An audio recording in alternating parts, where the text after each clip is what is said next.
लिखिए। तो सुनना, जो हमारा मियोसिस होता है इसके दो पार्ट होते हैं।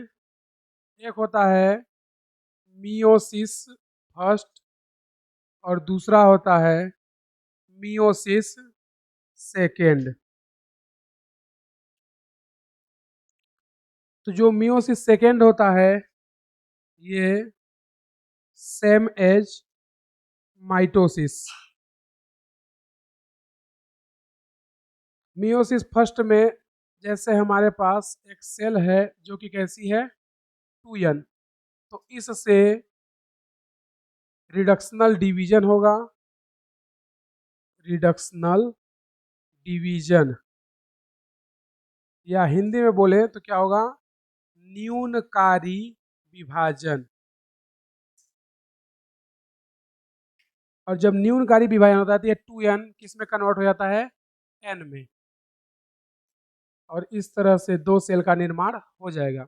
यानी कि जितना भी यहाँ पर गुणसूत्र की संख्या है उसका क्या हो जाएगा, आधा।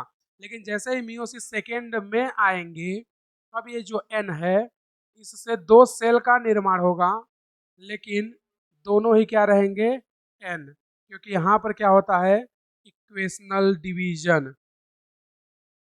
इक्वेशनल डिवीजन यानी कि समान विभाजन। तो माइटोसिस में भी तो ऐसा ही होता था कि जो लेते थे वही बनता था। अगर यहाँ 2n लेंगे तो ये दोनों भी क्या बनेंगे, 2n। अगर यहाँ n लेंगे तो ये दोनों क्या बनेंगे, 2n। और अगर यहाँ 3n ले लें तो ये दोनों ही क्या बनेंगे, 3n। यानी कि meiosis second same as mitosis. Mitosis का मतलब क्या होता है, सूत्रों का समान विभाजन। यानी जितने गुणसूत्र या डीएनए इसमें रहेगा उतना ही गुणसूत्र और डीएनए इन दोनों में भी रहेगा। लेकिन यहाँ पर क्या होता है, जितना भी गुणसूत्र या डीएनए रहता है उसका आधा आधा इन दोनों में चला जाता है। अगर ये 2n है तो ये दोनों n होंगे, अगर ये 4n है तो ये दोनों 2n होंगे, अगर ये 6n है तो ये दोनों 3n होंगे।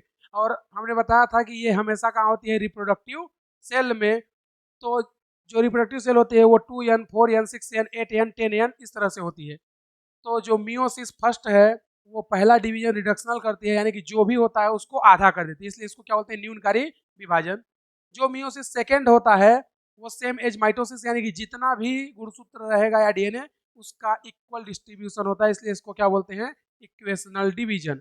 अब देखोगे तो मियोसिस फर्स्ट और मियोसिस सेकेंड, जब मियोसिस फर्स्ट से मियोसिस सेकेंड में जाते हैं तो यहाँ पर यस फेज एब्सेंट होता है, एस फेज एब्सेंट होता है, यानी कि एस अवस्था नहीं आती है यहाँ पर।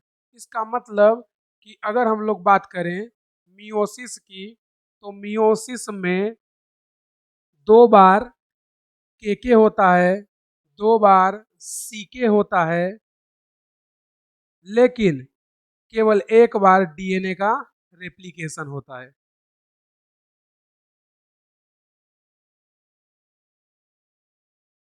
तो मियोसिस में दो बार कैरियोकाइनेसिस होगा, यानी कि दो बार केंद्रक द्रव्य का विभाजन होगा।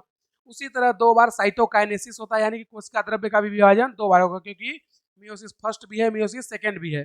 लेकिन डीएनए का रेप्लिकेशन केवल एक बार ही होता है। क्यों? कि जब मियोसिस फर्स्ट से मियोसिस सेकेंड में जाते हैं तो यस फेज एब्सेंट होता है, और यस फेज में ही तो डीएनए का संख्या क्या होता है, डबल। तो जब मियोसिस फर्स्ट से मियोसिस सेकेंड में हम लोग क्रॉस करते हैं तो यहाँ पर एस फेज क्या हो जाएगा, एब्सेंट। इसलिए डीएनए का नंबर केवल एक बार ही बढ़ेगा।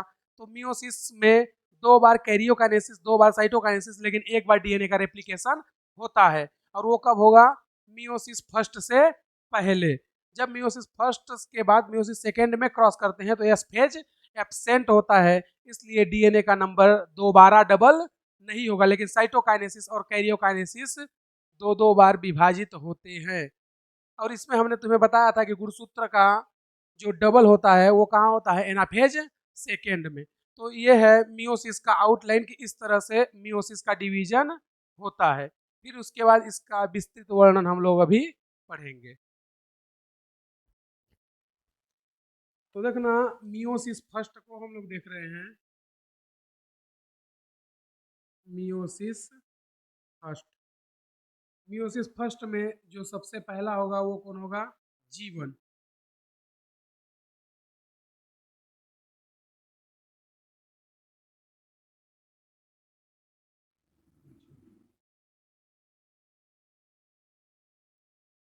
तो इसको अगर देखें तो ये क्या है? 2n बराबर 6 क्रोमेटीन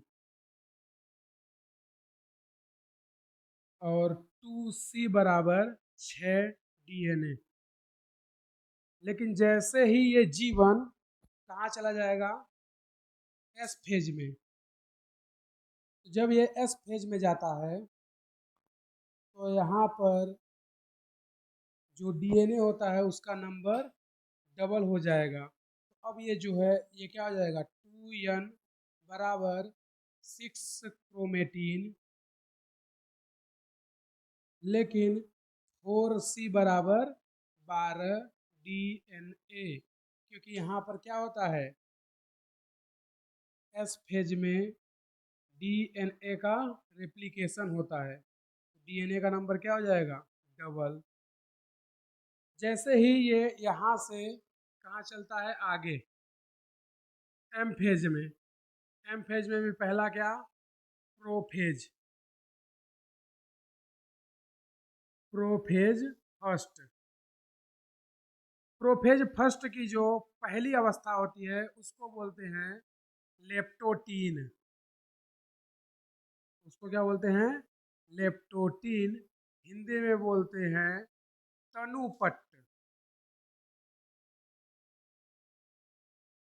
तो लेप्टोटीन में जो हमारा गुणसूत्र होगा उसको देखते हैं कि किस तरह से दिखाई देता है। तो जो हमारा क्रोमोसोम है वो कुछ इस तरीके से रहेगा।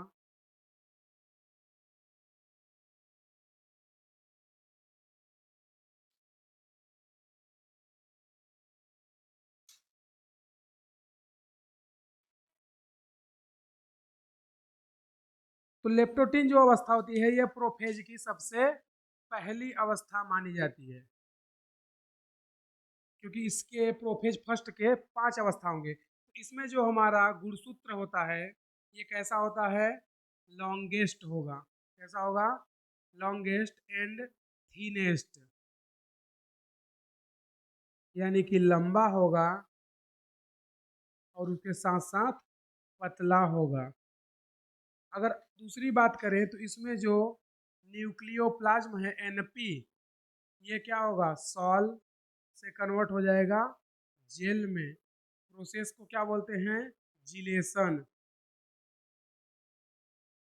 और इसमें होता क्या है? डी हाइड्रेशन, यानी कि H2O जो होता है रिमूव कर दिया जाता है।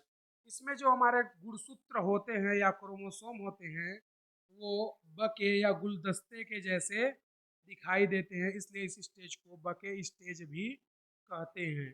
क्योंकि जो गुणसूत्र होते हैं वो कैसा दिखाई देता है? गुलदस्ता के जैसा। तो इस अवस्था को क्या बोलते हैं? गुलदस्ता अवस्था। ये जो क्रोमोसोम है ये क्रोमोसोम को हम लोग बोलते हैं मोनो वैलेंट, या इसी को हम लोग बोलते हैं dyad of chromosome. Dyad of chromosome. और ये एक्चुअल में होते कैसे हैं? ये होते हैं होमोलॉगस। होमोलॉगस मतलब समजात गुणसूत्र। और अगर हम लोग इसमें से एक गुणसूत्र को निकाल के देखें तो एक गुणसूत्र को अगर निकाल के देखेंगे तो कुछ इस तरीके से रहता है।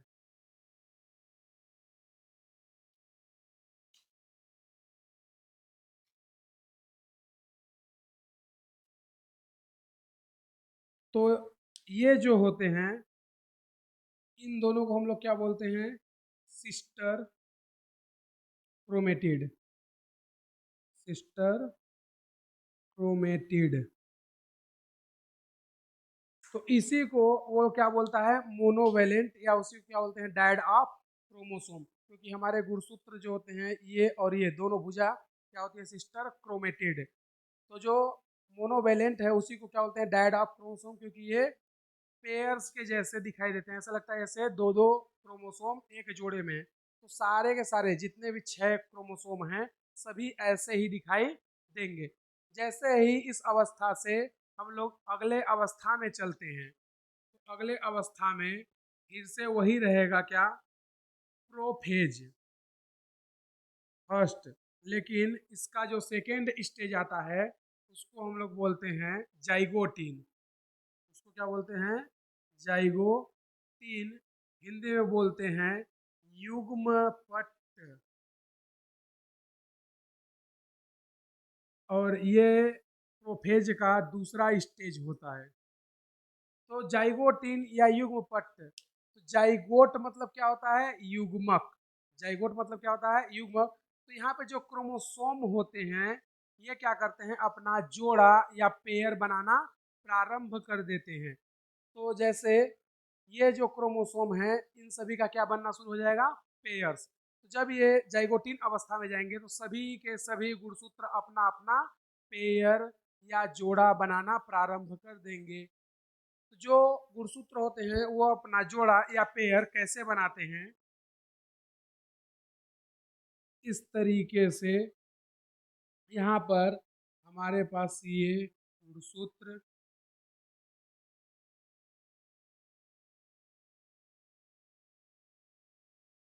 और इसके सामने इसका जोड़ा और इसके सामने इसका जोड़ा और इसके सामने इसका जोड़ा। अगर ये एक्स क्रोमोसोम है तो ये एक्स डैश होगा, अगर ये वाई है तो ये वाई डैश होगा, और अगर ये जेड है तो ये जेड डैश होगा। तो देखोगे ये दोनों ही क्या हैं, होमोलॉगस। ये दोनों ब्लैक वाले क्या हैं, होमोलॉगस। लेकिन ये दोनों क्या हैं, नॉन सिस्टर। अगर इन दोनों की बात करें हमसे तो ये दोनों कौन होते हैं, non sister chromatid. Non sister chromatid. लेकिन अगर नीले नीले की बात करें या काले काले की ओनली बात करें तो वो दोनों ही क्या होंगे, होमोलॉगस या समजात। तो ये लोग अपना अपना जोड़ा बना लेते हैं, क्योंकि यहाँ पे 6 क्रोमोसोम है। एक्स के सामने एक्स डैश आएगा, वाई के सामने वाई डैश आएगा, जेड के सामने जेड डैश आएगा। तो ये दोनों क्या होते हैं, नॉन सिस्टर क्रोमेटिड या असमजात गुणसूत्र। तो इन सभी का क्या बन जाता है, जोड़ा। लेकिन जब हम लोग इस गुणसूत्र को देखते हैं तो ये गुणसूत्र हमें कुछ इस तरीके से दिखाई देते हैं। ये हो गया गुणसूत्र,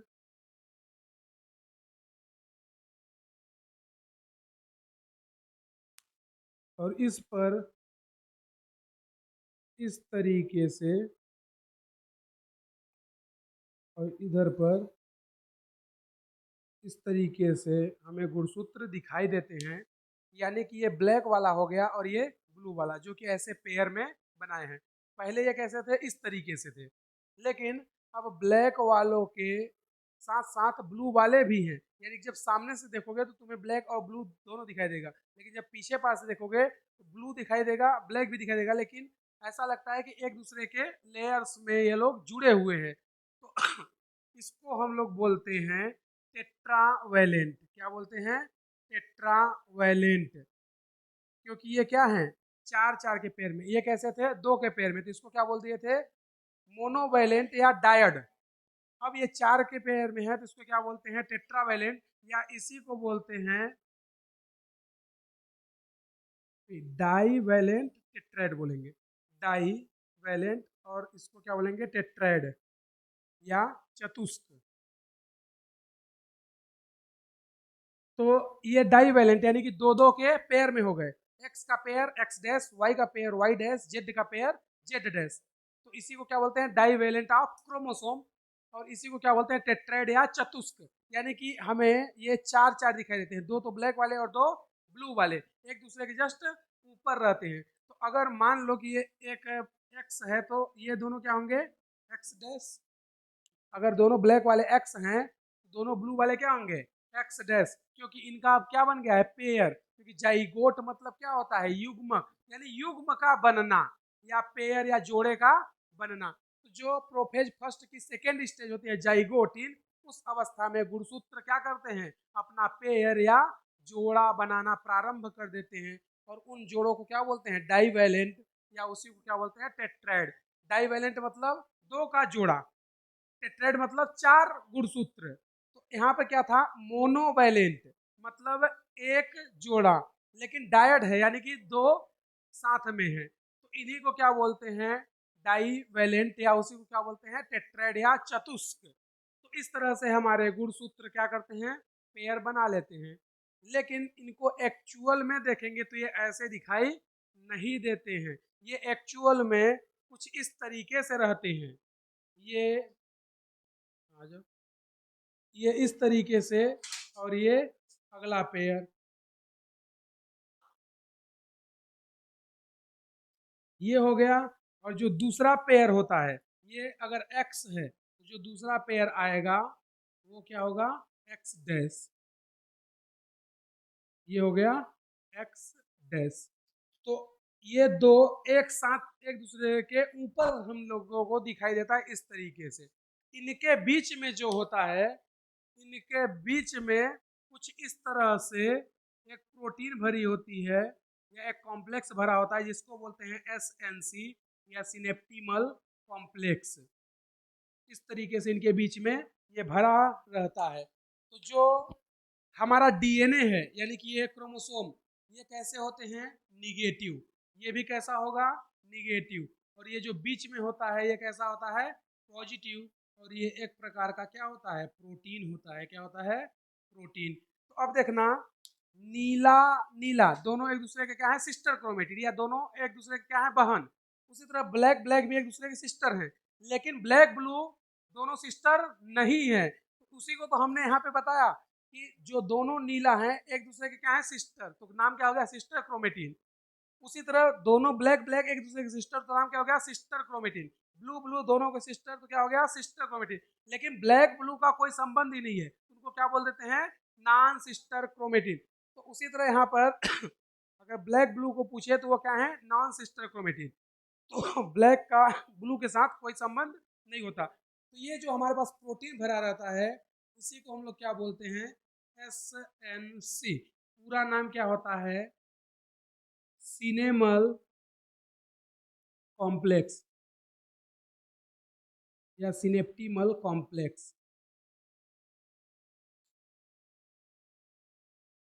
सिनेप्टिनिमल कॉम्प्लेक्स, ये इनके बीच में भरा रहता है, और इसका होना जरूरी रहता है, ताकि बाद में जरूरत पड़े तो इन गुणसूत्रों को अलग किया जा सके। तो यहाँ पर एक्चुअल में देखेंगे तो जो हमारे क्रोमोसोम हैं, इनके बीच में 3 लेयर होता है। कितना layer, 3 layers.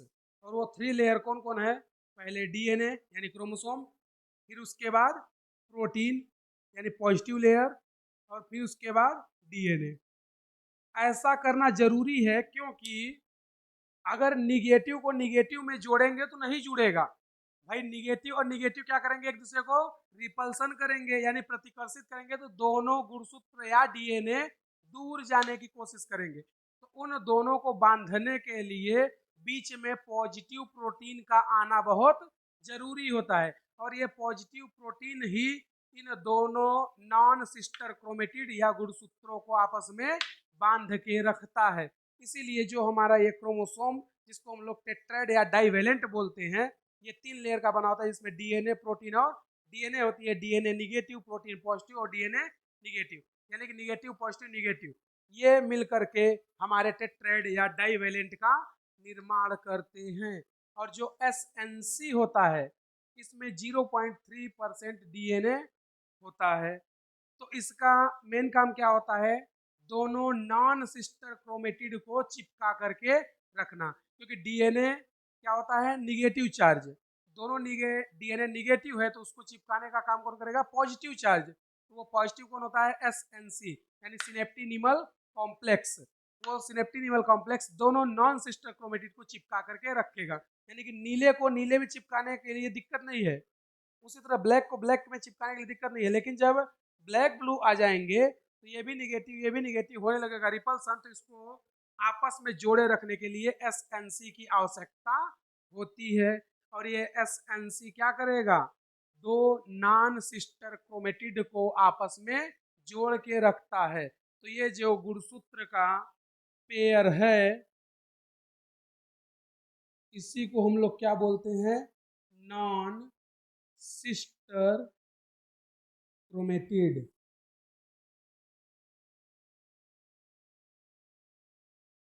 Non sister chromatid. अब इसके बाद जो मियोसिस फर्स्ट की तीसरी अवस्था होती है, उसको हम लोग बोलते हैं पेकाइटिन। क्या बोलते हैं, पेकाइटिन। तो प्रोफेज फर्स्ट ही रहेगा, लेकिन स्टेज आ जाएगी उसकी तीसरी, क्योंकि प्रोफेज की 5 अवस्थाएं होती हैं, लेप्टोटीन, जाइगोटीन, पेकाइटिन, डिप्लोटीन और डाइकाइनेसिस। तो जो तीसरी अवस्था आएगी वो जाइगोटीन के बाद क्या आती है, पेकाइटिन। तो इतना नोट करो, फिर आगे का देखते हैं कि और क्या होता है।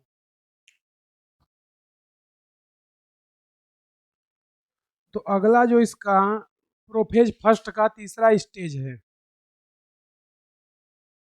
प्रोफेज फर्स्ट, इसका जो थर्ड स्टेज है उसका नाम होता है पेकाइटिन।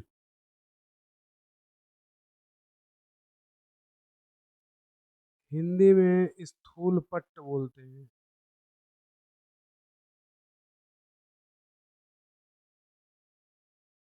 इस अवस्था में जो हमारा क्रोमोसोम है कुछ इस तरीके से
यहाँ पर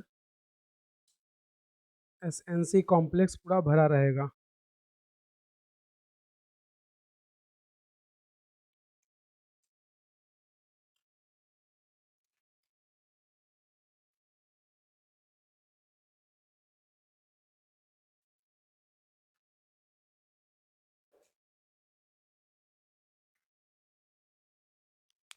और यहाँ पर कुछ एक्स जैसा दिखाई देता है, जिसको हम लोग बोलते हैं किएजमेटा। तो किएजमेटा का फॉर्मेशन या सिंथेसिस, किएजमेटा फॉर्मेशन स्टार्ट हो जाता है। तो जो हमारा गुणसूत्र है उन पर इस तरह से एक्स जैसा कुछ दिखाई देता है, इन्हीं को हम लोग क्या बोलते हैं, किएजमेटा। और इन पर इस तरह से इधर बाहर की ओर और इधर पर ऐसे फोर्स लगता है, ताकि ये जो हमारे टेट्राएड गुणसूत्र हैं, जिनको SNC जो धनात्मक प्रोटीन होती है चिपका के रखी थी, उनसे अलग किया जा सके। लेकिन अलग करने से पहले यहाँ पर गुणसूत्र का एक्सचेंज होता है, जिसको हिंदी या इंग्लिश में क्या बोलते हो तुम लोग, क्रॉसिंग ओवर, गुणसूत्रीय विनिमय। तो यहाँ पर जो दो नॉन सिस्टर क्रोमेटिड होते हैं, यानी कि ब्लैक और ब्लू, इन दोनों के बीच में गुणसूत्र का कुछ पार्ट या टुकड़ा एक दूसरे में एक्सचेंज हो जाता है, जिसको हम लोग बोलते हैं क्रॉसिंग ओवर या गुणसूत्रीय विनिमय। तो इस क्रॉसिंग ओवर को करने के लिए एंजाइम आता है रिकॉम्बिनेज। कौन आता है, रिकॉम्बिनेज। वो रिकॉम्बिनेज एंजाइम क्या करता है, दो असमजात गुणसूत्र या दो नॉन सिस्टर क्रोमेटिड के मध्य में गुणसूत्रीय एक्सचेंज कराता है, जिसके कारण क्रॉसिंग ओवर कंप्लीट होता है। तो यहाँ पर जो किएजमेटा है उसका फॉर्मेशन स्टार्ट हो जाता है और यहाँ पर क्रॉसिंग ओवर भी शुरू हो जाएगा। तो क्रॉसिंग ओवर करने के लिए जो एंजाइम आता है उसका नाम क्या होता है? रिकॉम्बिनेज। रिकॉम्बिनेज में दो चीजें होती है, एक होता है एंडोन्यूक्लिएज और दूसरा होता है लाइगेज। जो एंडोन्यूक्लिएज है, एंडो मतलब अंदर, न्यूक्लिएज मतलब न्यूक्लिक एसिड, अर्थात ऐसा एंजाइम जो न्यूक्लिक एसिड को अंदर या बाहर कहीं से भी कट कर सके। और दूसरा होता है लाइगेज। जो लाइगेज होता है ये डीएनए को जोड़ता है। तो इसमें कट करने वाला और जोड़ने वाला दोनों ही एंजाइम पाए जाते हैं। तो क्रॉसिंग ओवर कैसे होता है उसको हम लोग देखते हैं। तो देखना, ये जो एक्स है और इधर भी एक्स है, एक्चुअल में ये एक्स इसलिए दिखाई देता है क्योंकि जो हमारा ये गुणसूत्र है और ये गुणसूत्र है, ये एक दूसरे को क्रॉस करते हैं। ये इधर आ जाता है ब्लैक वाला इस तरीके से, और ब्लू वाला इधर चला जाता है। तो ये देखोगे एक्स जैसे दिखाई देता है। इसी एक्स को ही हम लोग क्या बोलते हैं? किएजमेटा। यहाँ पर भी ऊपर भी ऐसा होता है और नीचे भी। तो किएजमेटा का फॉर्मेशन यहाँ पर स्टार्ट हो जाता है या किएजमेटा का निर्माण शुरू हो जाएगा। और इस प्रोसेस में यहाँ पर एक्चुअल में क्या होता है? Crossing over. Crossing over Hindi में बोलते हैं गुणसूत्रीय विनिमय। गुणसूत्रीय विनिमय। अब क्रॉसिंग ओवर कराने के लिए जो एंजाइम आता है उस एंजाइम का नाम क्या है? रिकॉम्बिनेज। एंजाइम का नाम क्या है? रिकॉम्बिनेज। और ये रिकॉम्बिनेज के पास दो चीजें होती है, एक तो होता है एंडो न्यूक्लिएज, एंडो न्यूक्लिएज, और दूसरा इसके पास होता है लाइगेज।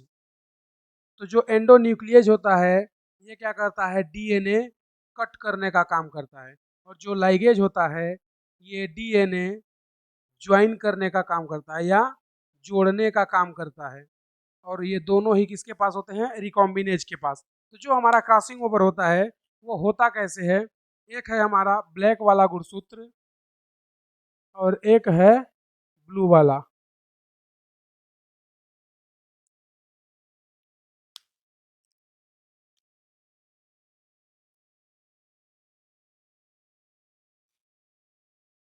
तो ये ब्लैक और ब्लू गुणसूत्र हम लोग इतना पर से इसको चिन्हित कर देते हैं और इधर भी इतना, यानी कि ये गुणसूत्र यहाँ आ जाएगा और ये गुणसूत्र यहाँ चल जाएगा। तो यहाँ पर होता क्या है कि एंडोन्यूक्लिएज आता है, एंडोन्यूक्लिएज आएगा और इन दोनों को कट कर देगा। जैसे ही एंडोन्यूक्लिएज आएगा इन दोनों को कट करेगा, ये दोनों ही क्या हो जाएंगे? कुछ इस तरीके से दिखाई देगा और ये भी इस तरह से दिखाई देगा। अब इसका पार्ट इसमें आ जाएगा, इसका पार्ट इसमें आ जाएगा। तो यहाँ पर हमें आधा पार्ट ब्लू का दिखाई देगा और यहाँ पर आधा पार्ट ब्लैक का दिखाई देता है। तो ब्लैक वाले का कुछ पार्ट ब्लू में चला गया और ब्लू वाले का कुछ पार्ट ब्लैक में चला गया। और इस पूरे प्रोसेस को करने के लिए कौन आया था? रिकॉम्बिनेज एंजाइम, जिसके पास दो चीजें थी, एक तो एंडोन्यूक्लियस जो कि कट किया और दूसरा इसके पास क्या था? लाइगेज। तो यहाँ पे एंडोन्यूक्लियस इसको कट कर दिया, लाइगेज आया और दोनों को जोड़ दिया, लेकिन एक्सचेंज करने के बाद। तो इसी प्रोसेस को क्या बोलते हैं? क्रॉसिंग ओवर या गुणसूत्रीय विनिमय, यानी गुणसूत्रों का क्या हो गया? एक्सचेंज। लेकिन क्रॉसिंग ओवर या गुणसूत्रीय विनिमय हमेशा दो नॉन सिस्टर क्रोमेटिड या दो असमजात गुणसूत्रों के मध्य में होता है, क्योंकि ब्लैक और ब्लू दोनों ही क्या हैं? असमजात गुणसूत्र या दो नॉन सिस्टर क्रोमेटिड, यानी कि ब्लैक का साथी ब्लैक है और ब्लू का साथी ब्लू है, तो ब्लू ब्लू वाले क्या होंगे, सिस्टर क्रोमेटिड। उसी तरह ब्लैक ब्लैक क्या होगा, सिस्टर क्रोमेटिड। लेकिन ब्लैक और ब्लू क्या होंगे, नॉन सिस्टर क्रोमेटिड। और क्रॉसिंग ओवर हमेशा नॉन सिस्टर क्रोमेटिड के बीच में ही होता है। तो क्रॉसिंग ओवर यहाँ पर इस तरह से होता है। और जो अगला स्टेज आता है उसको बोलते हैं डिप्लोटिन। प्रोफेज फर्स्ट का ही जो चौथा स्टेज होता है उसको क्या बोलते हैं, डिप्लोटिन। तो जो फोर्थ स्टेज है वो कौन है, डिप्लोटिन। और डिप्लोटिन को बोलते हैं हिंदी में द्विपट। और जो डिप्लोटिन होता है यहाँ पर होता क्या है, जो हमारे गुणसूत्रों में क्रॉसिंग ओवर हो गया था, अब यहाँ पर क्या होगा, किएजमेटा का फॉर्मेशन स्टार्ट कहाँ हुआ था, पेकाइटिन में, लेकिन हमें दिखाई कहाँ देता है, डिप्लोटिन में। यानी कि ये जो एक्स है इसका निर्माण शुरू हो गया है कब, पेकाइटिन में, लेकिन दिखाई कब देगा, डिप्लोटिन में। यानी कि क्लियर और स्पष्ट हमें ये दिखाई देगा कुछ इस तरीके से कि जो हमारा ये ब्लैक वाला गुणसूत्र है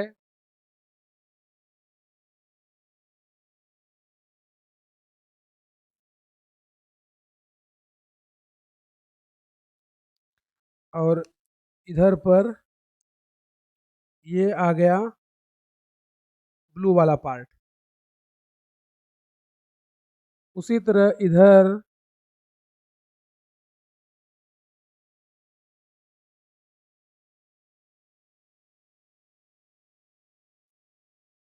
यहाँ पे आ गया ब्लैक वाला पार्ट।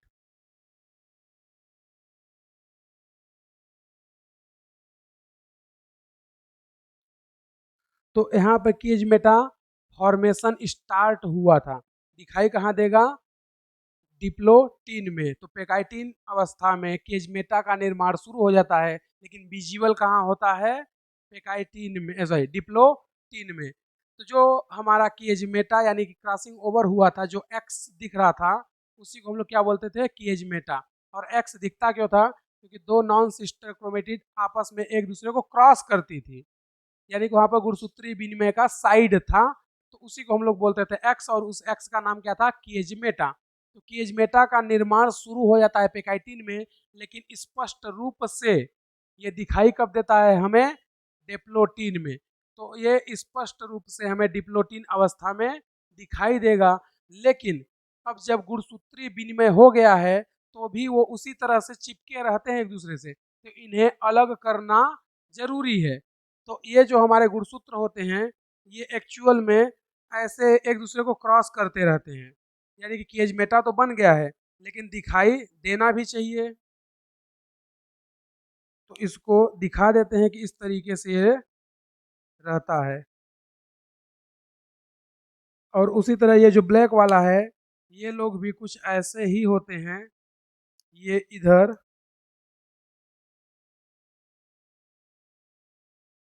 और ये ब्लू वाला इधर, और क्रॉसिंग ओवर हो चुका है। ठीक है, तो यहाँ पर ये जो एक्स काय दिख रहा है हमें, और यहाँ पर ये जो एक्स दिख रहा है, इसी को हम लोग क्या बोल रहे हैं, कि एज मेटा विजुअल।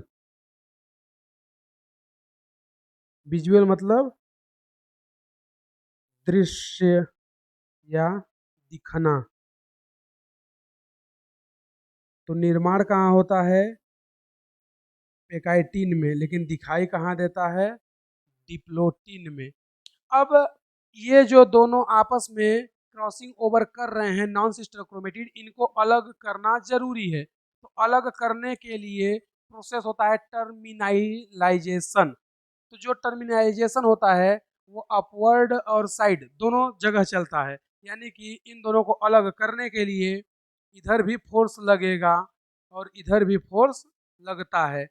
तो ये जो प्रोसेस होती है इसको हम लोग क्या बोलते हैं, टर्मिनेलाइजेशन। यानी कि इनको अब अलग करना है। तो टर्मिनेलाइजेशन यहाँ पर स्टार्ट हो जाएगा, लेकिन खत्म कब होगा, इसके अगले स्टेज में। जैसे वहां पर केजमेटा का फॉर्मेशन शुरू हुआ था, लेकिन दिखाई कहाँ दिया था, यहाँ।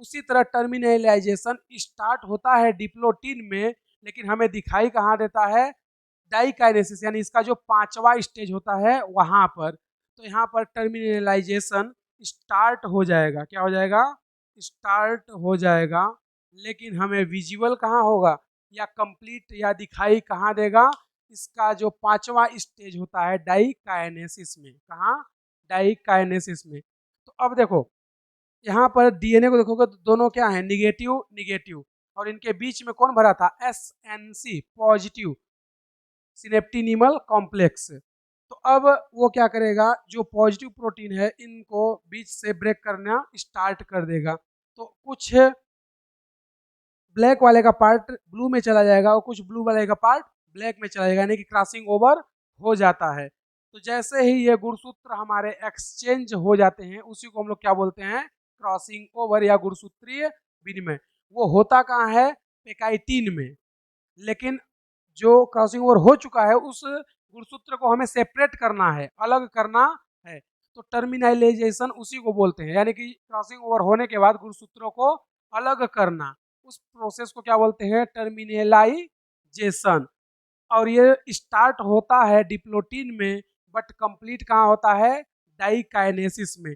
यानी कि इसका जो पांचवा स्टेज होता है, इसका प्रोफेज का पांचवा स्टेज, उसको हम लोग बोलते हैं डाइकाइनेसिस।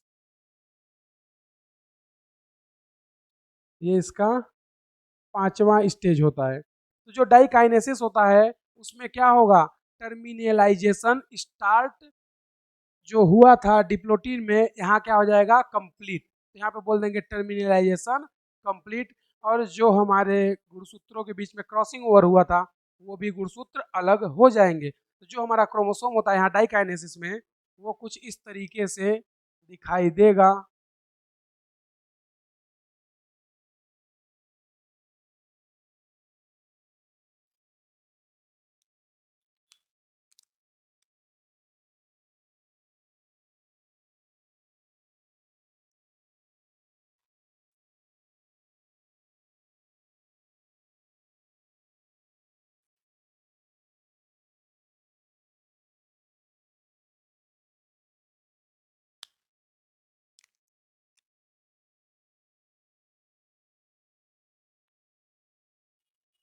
तो यहाँ पर टर्मिनलाइजेशन क्या हो गया है, कंप्लीट।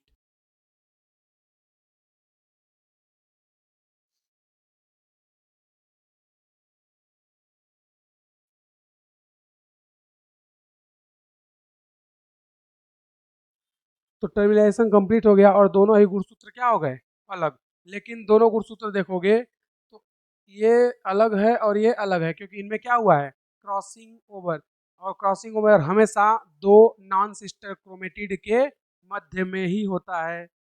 इसके साथ साथ अब प्रोफेज की लास्ट अवस्था खत्म हो चुकी, यानी कि अब जो प्रोफेज का लास्ट स्टेज था वो को था डाइकाइनेसिस। इसके बाद क्या आएगा, मेटाफेज फर्स्ट। तो उससे पहले इसमें कुछ और भी चीजें होती हैं जो कि प्रोफेज फर्स्ट की लास्ट में ही तुम लोगों को माइटोसिस में बताए थे कि ये जो न्यूक्लियर इन्वेलप है, क्रोमोसोम तो हमारे कुछ इस तरीके से रहेंगे।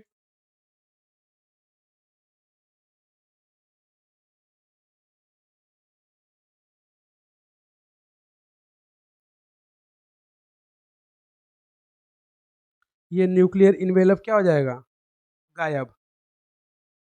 तो ये है प्रोफेज फर्स्ट का ही लास्ट स्टेज, प्रोफेज फर्स्ट, उसका लास्ट स्टेज डाइकाइनेसिस। इस टाइम पर न्यूक्लियर इन्वेलप,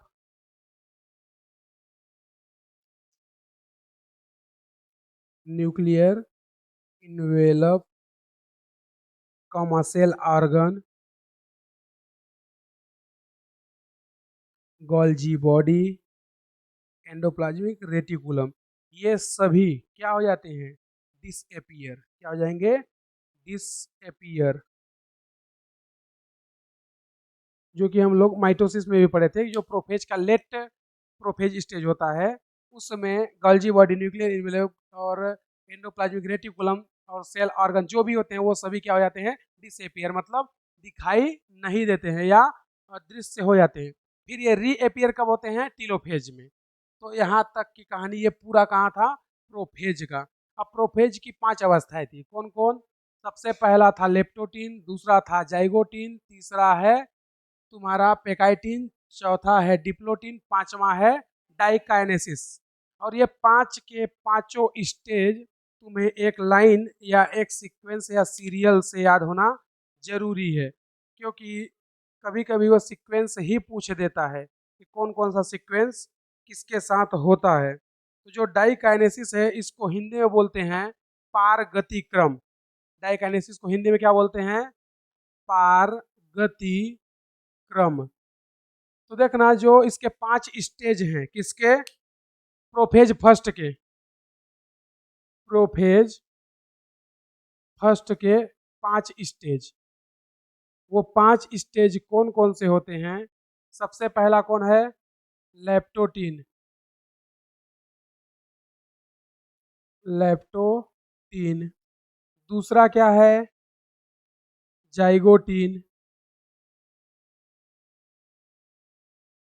तीसरा क्या है, पेकाइटीन। और उसके बाद चौथा क्या है,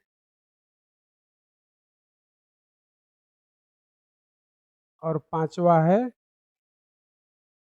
डाइकाइनेसिस। तो इसकी ये 5 अवस्थाएं होती हैं।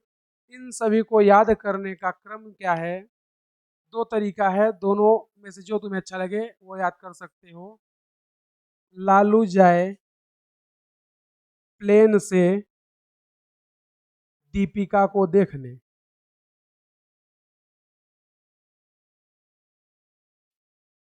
ये पहला सीक्वेंस हो गया।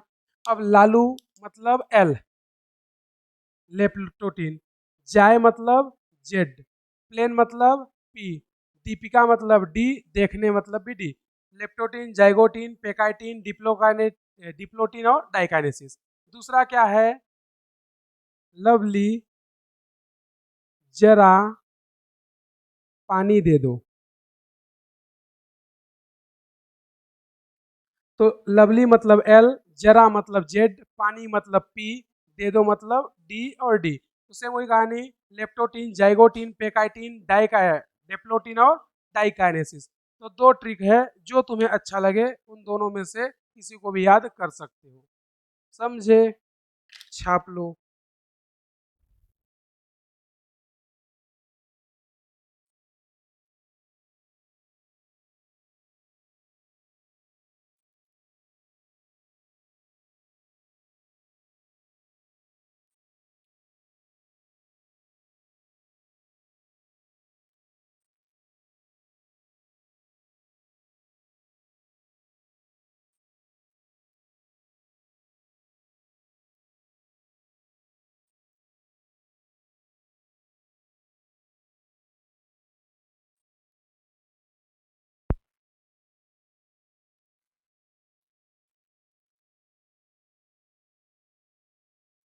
जो मेटाफेज फर्स्ट होता है, मेटाफेज फर्स्ट, तो मेटाफेज फर्स्ट में इस तरह से ये हमारा सेल मेम्ब्रेन, क्योंकि न्यूक्लियर इन्वेलप तो गायब हो चुका है, तो इसमें हमारे जो क्रोमोसोम होते हैं वो कुछ इस तरीके से रहते हैं।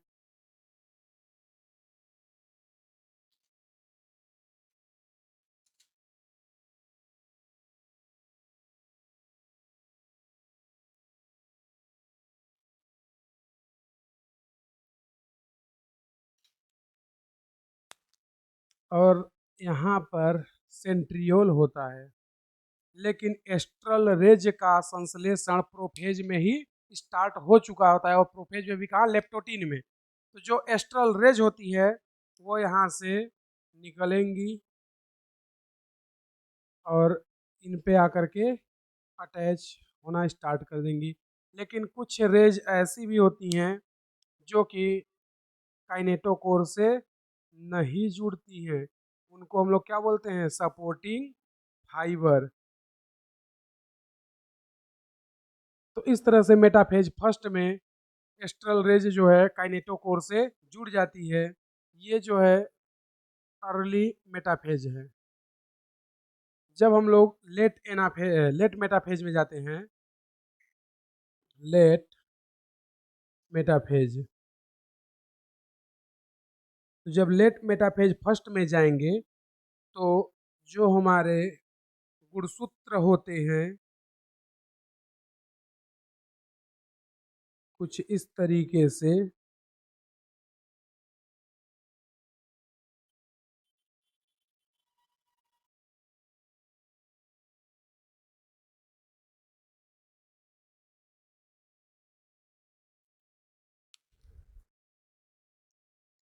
इनके बीच में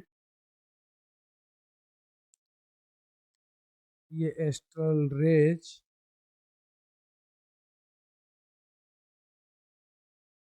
कनेक्ट हो चुकी रहती हैं और इनके साथ साथ इसमें कुछ सपोर्टिंग फाइबर होते हैं। तो इनको हम लोग क्या बोलते हैं, सपोर्टिंग फाइबर, जो कैसा होता है, पोल टू पोल। दूसरा होता है क्रोमोसोमल फाइबर, क्रोमोसोमल फाइबर जो कि सेंट्रियोल या बोले पोल टू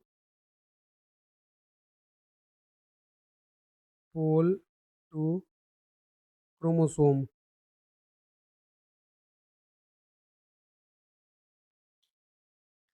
तो इस तरह से मेटाफेज में ये कहानी चलती रहेगी।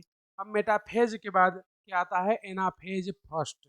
लेकिन एनाफेज फर्स्ट में गुणसूत्र की संख्या डबल नहीं होती है, जबकि माइटोसिस में एनाफेज में गुणसूत्र की संख्या डबल हो जाती थी, लेकिन यहाँ पर गुणसूत्रों की संख्या डबल नहीं होगी।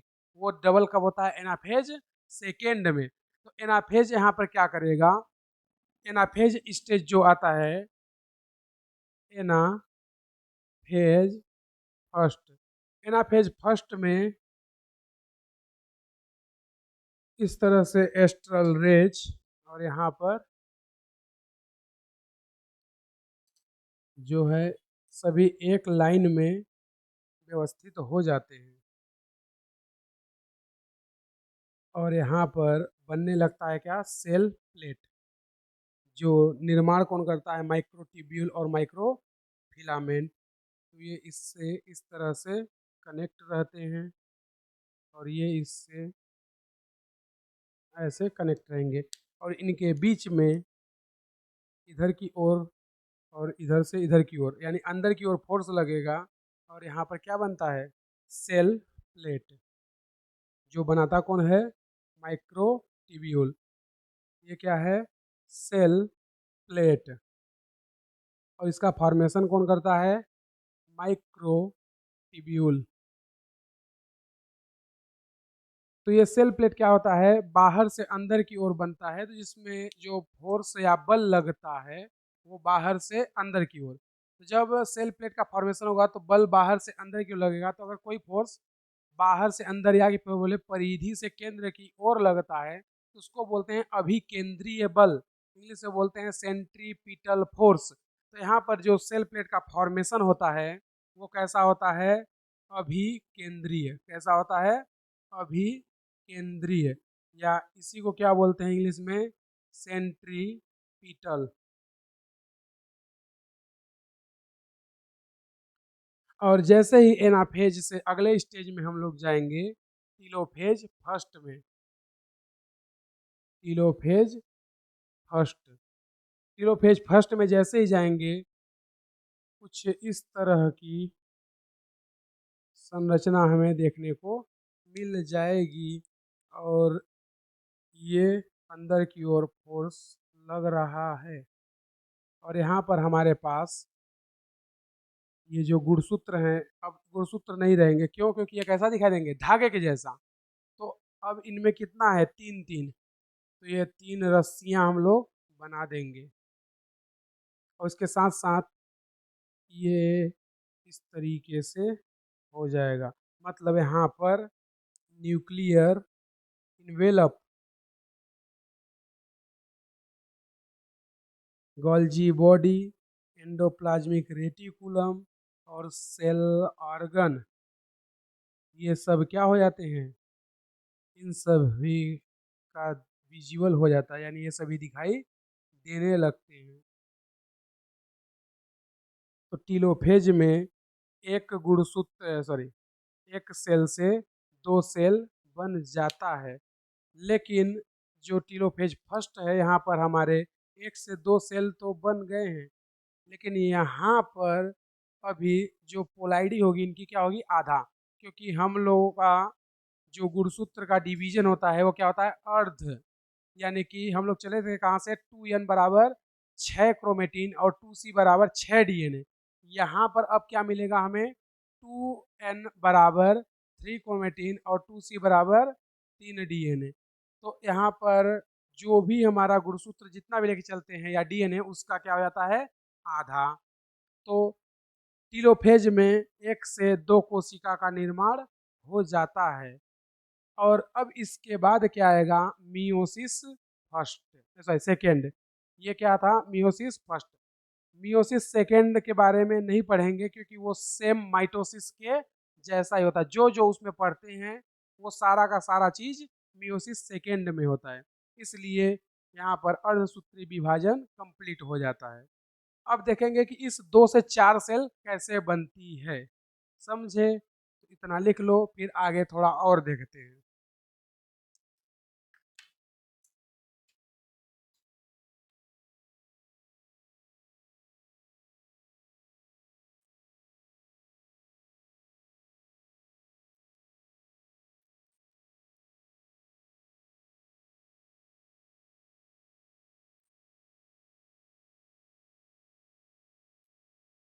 इस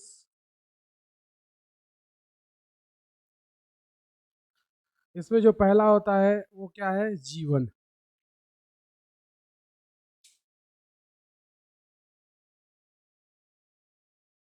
यानी कि 2n बराबर 6 क्रोमेटीन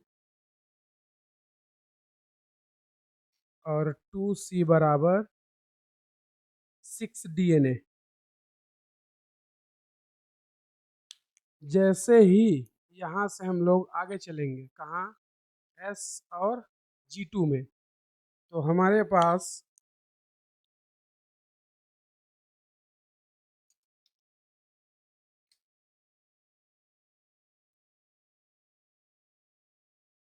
यहाँ पे क्या हो जाएगा, 2n बराबर 6 क्रोमेटीन,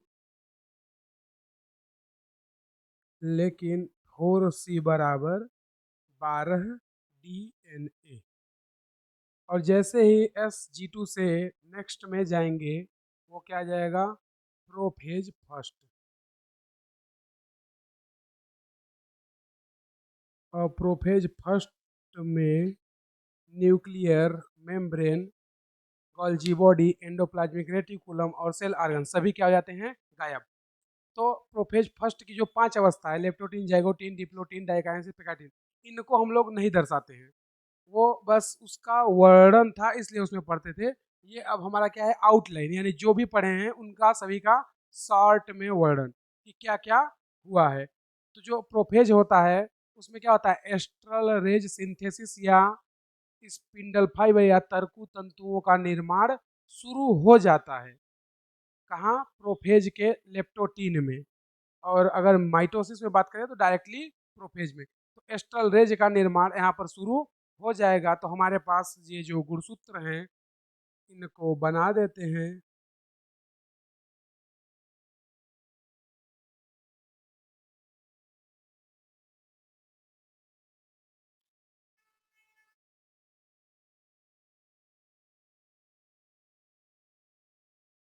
और यहाँ पर ये क्या है, सेंट्रियोल, इनसे किसका निर्माण शुरू हो जाएगा, एस्ट्रल रेज का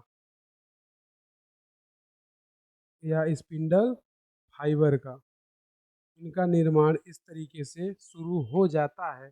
और कहानी अभी भी वही रहेगी क्या, 2n बराबर 6 क्रोमेटिड और 4c बराबर 12 DNA। जैसे ही इससे आगे हम लोग जाएंगे मेटाफेज फर्स्ट में, मेटाफेज फर्स्ट, तो मेटाफेज फर्स्ट में भी कहानी सेम रहेगी, बस एस्ट्रल रेज जो हैं इन सभी का निर्माण हो चुका होता है और गुणसूत्र कुछ इस तरीके से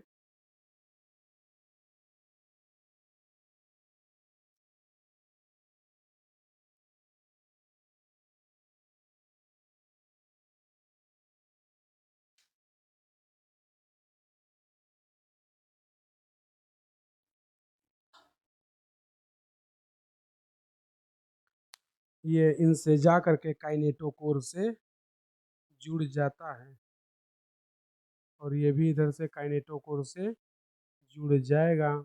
इनके साथ साथ इसमें कुछ सपोर्टिंग फाइबर भी पाए जाएंगे और इस तरह से मेटाफेज फर्स्ट भी कंप्लीट। अब उसके बाद एनाफेज फर्स्ट आएगा, लेकिन एनाफेज फर्स्ट में गुणसूत्रों की संख्या डबल नहीं होती है, बस सेल प्लेट बनेगा। इसको बनाने के लिए जिम्मेदार कौन होता है, माइक्रोट्यूब्यूल। तो मेटाफेज से आगे हम लोग कहाँ चल दिए, एनाफेज फर्स्ट, और एनाफेज फर्स्ट में ये एस्ट्रल रेज जिनसे गुणसूत्र हमारे अटैच हैं,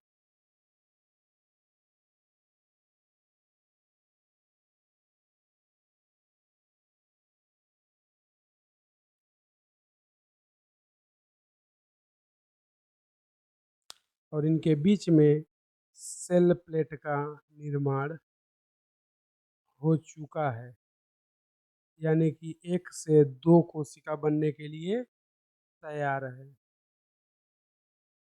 और इनके बीच में स्पिंडल फाइबर।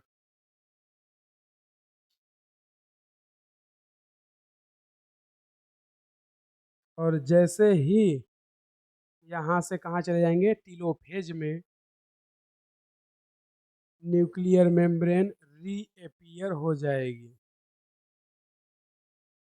ये क्या है, टीलोफेज फर्स्ट, और टीलोफेज फर्स्ट में 1 सेल से 2 सेल बन चुका है और जो हमारा न्यूक्लियर मेम्ब्रेन था वो क्या हो जाएगा, reappear. Golgi body, endoplasmic reticulum, cell organ, ये सभी क्या कहते हैं, रीअपियर या पुनः दिखाई देने लगते हैं। तो यहाँ पर इस तरीके से 1 से 2 सेल बन जाती है।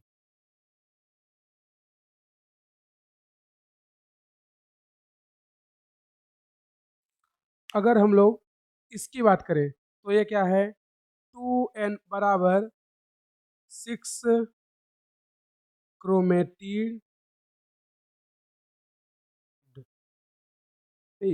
यहाँ पे 12 क्रोमेटिड लिखते हैं, क्यों, क्योंकि ये एक पूरा क्रोमेटिड होता है, एक ये पूरा क्रोमेटिड होता है।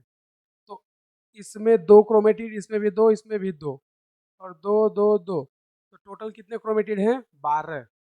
इसमें भी कितना, 12, और 4c बराबर 12 DNA। एनाफेज में भी सेम कहानी रहेगी, 2n बराबर 12 क्रोमेटिड और 4c बराबर 12 DNA।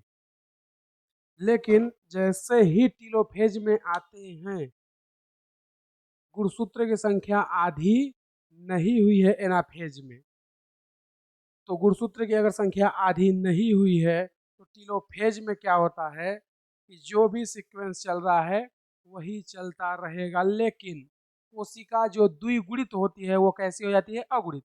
मतलब ये क्या है 2n, तो ये कैसी होंगी, n। कैसा होगा, n। तो अब अगर इसकी या इसकी दो में से किसी की बात करें तो ये क्या हो गया, n। और n बराबर 3 क्रोमेटिन, या बोल दे 6 क्रोमेटिड,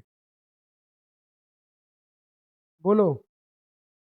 और ये 2C बराबर 6 DNA, ठीक है। तो यहाँ पर n बराबर 3 क्रोमेटिन है, लेकिन 6 क्या है, क्रोमेटिड। तो n बराबर 3 क्रोमेटिन होता है, लेकिन 6 क्रोमेटिड होगा। और यहाँ पर 2C, क्योंकि यहाँ पर क्या है 4C, तो 2C बराबर 6 DNA। लेकिन जैसे ही हम लोग मियोसिस सेकेंड में चलते हैं, ये है फर्स्ट, यहाँ पे क्या आ गया, मियोसिस सेकेंड। तो मियोसिस सेकेंड में जो एस फेज होता है, एस फेज, ये क्या होता है, एब्सेंट। यानी कि अब जो है डीएनए का कॉपी नहीं बनेगा। तो यहाँ पर डायरेक्ट कौन आ जाएगा, प्रोफेज फर्स्ट। क्या आ जाएगा, प्रोफेज सेकेंड, क्योंकि मियोसिस सेकेंड चल रहा है। प्रोफेज सेकेंड में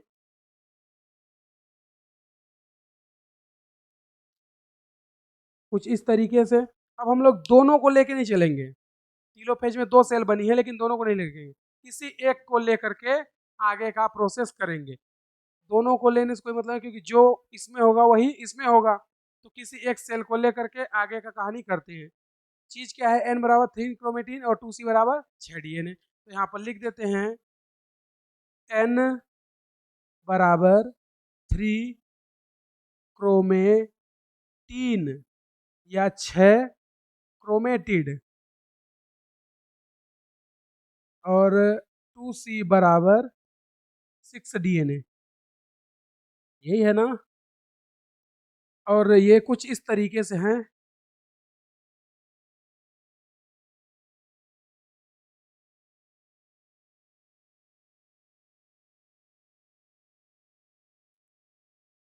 ठीक है। अब इसमें हमने बताया था तुम्हें कि जो प्रोफेज होता है इसमें न्यूक्लियर इनवेलप क्या हो चुका है, डिसअपियर। लेकिन ये जो एस्ट्रल रेज है इसका सिंथेसिस शुरू हो जाता है। एस्ट्रल रेज का फॉर्मेशन या सिंथेसिस यहाँ शुरू हो जाएगा। एस्ट्रल रेज सिंथेसिस ये स्टार्ट हो गया है, कहाँ, प्रोफेज सेकेंड में। अब जैसे ही इससे हम लोग आगे चलेंगे, क्या, मेटाफेज सेकेंड, मेटाफेज सेकेंड। अब मेटाफेज सेकेंड में होगा क्या, जो एस्ट्रल रेज का निर्माण हुआ है वो जा करके कहाँ जुड़ जाएंगे, काइनेटोकोर पर। क्योंकि स्पिंडल फाइबर या एस्ट्रल रेज के जुड़ने का जो सबसे उपयुक्त या सही स्थल होता है वो क्या होता है, काइनेटोकोर। तो मेटाफेज सेकेंड में गुणसूत्र जो है इस तरह से एक लाइन में व्यवस्थित हो जाएंगे।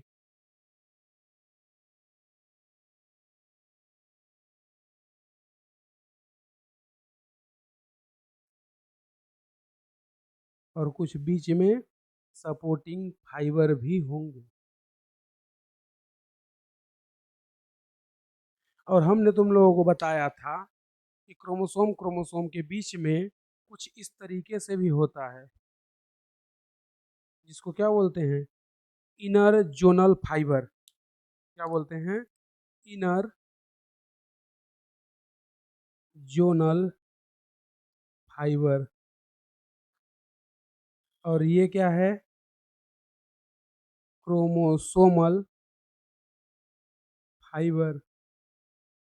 और ये क्या है, सपोर्टिंग फाइबर।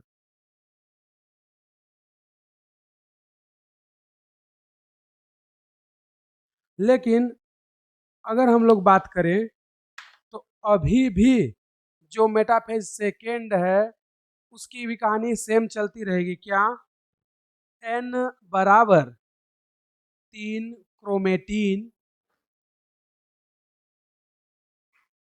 और 2c बराबर 6 DNA, या इसी को क्या बोल सकते हैं, 6 क्रोमेटिड। अब यहां से हम लोग कहाँ चले गए? एनाफेज सेकेंड में। एनाफेज सेकेंड में, और एनाफेज सेकेंड में क्रोमोसोम का नंबर क्या हो जाएगा? डबल। क्रोमोसोम नंबर डबल हो जाएगा। ठीक है, तो एनाफेज में सेल प्लेट का भी फॉर्मेशन हो जाता है। यहाँ पर हमारे पास इस तरह से गुणसूत्र अरेंज्ड रहते हैं और इनके बीच में सेल प्लेट का निर्माण हो जाता है और ये आपस में एस्ट्रल या स्पिंडल फाइबर से जुड़े रहेंगे। कहानी अब अलग हो जाएगी।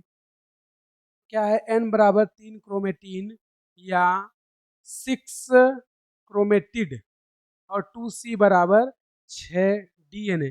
लेकिन एनाफेज में हमने क्या बोला कि यहाँ पर गुणसूत्रों की संख्या डबल हो जाती है। तो अब हम लोग जो n है उसको क्या कर देंगे? 2n, क्योंकि DNA तो जितना था वो उतना ही रहेगा, DNA बढ़ेगा नहीं, क्योंकि एस फेज क्या है? एब्सेंट है। तो DNA शुरू से ही कितना चलता रहा है? 6 6 6, तो 6 चलता ही रहेगा। लेकिन क्रोमेटिन जो है वो कितना है? 3। ठीक है, क्रोमेटिन या गुणसूत्र कितने हैं? 3। तो अब इनका नंबर हो गया डबल, तो अब गुणसूत्र कितने हो जाएंगे? 6। तो यहाँ पर हम लोग जो n लिखा है उसको क्या बोल देंगे? 2n बराबर 6 क्रोमोसोम, और ये अभी भी वैसा ही रहेगा, 2c बराबर 6 DNA। बोलो, यहाँ पे किसी को डाउट? क्योंकि यहाँ पे गुणसूत्र की संख्या क्या हो गई है? डबल, लेकिन DNA का संख्या अभी भी उतना ही है जितना पहले था, इसलिए 2c बराबर 6 DNA लिखा है, लेकिन 2n बराबर 6 क्रोमोसोम लिखा है। अब अगला जो लास्ट स्टेज है वो कौन है? Telophase second. टीलोफेज सेकेंड, और टीलोफेज सेकेंड में 2 नई कोशिकाओं का निर्माण हो जाएगा।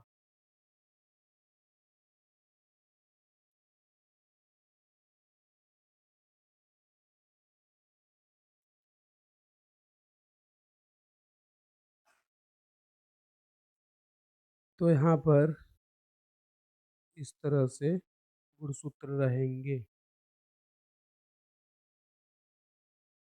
अब इनकी अगर बात करें तो इनमें क्या हुआ है? इक्वेशनल डिवीजन, क्योंकि meiosis second same as mitosis, यानी कि जितना यहाँ से लेके चले थे उतना ही यहाँ बनना चाहिए। क्यों? क्योंकि ये क्या होता है? माइटोसिस या समसूत्री विभाजन के जैसा ही। तो यहाँ पर हम लोग क्या लेके चले थे? n बराबर 3 क्रोमेटिन, ठीक है, और 6 DNA। तो यहाँ भी यही चीज हमें मिलना चाहिए, n बराबर 3 क्रोमेटिन या क्रोमोसोम और c बराबर 3 DNA। तो यहाँ पर 2c बराबर कितना है? 6 DNA, और वहाँ भी कितना है? 2c बराबर 6 DNA। तो यहाँ पर हमें क्या मिलता है? n बराबर 3 क्रोमेटिन और 2c, अब कितना हो जाएगा? c बराबर 3 DNA। तो इस तरह से टीलोफेज में 1 से 2 और 2 से 4 यानी कि शुरू से देखोगे तो वहाँ से चले तो कितने बने, 2 सेल, और फिर इन 2 से कितने बन गए, 2 और, यानी टोटल 4 कोशिकाओं का निर्माण होता है अर्धसूत्री विभाजन में। तो 1 से 2 बनेगा, 2 से फिर 4 बनते हैं। तो अगर इस 1 से 2 बना है तो इससे भी तो 2 बनेगा, तो टोटल कितने बनेंगे, 4। समझे? लिख लो।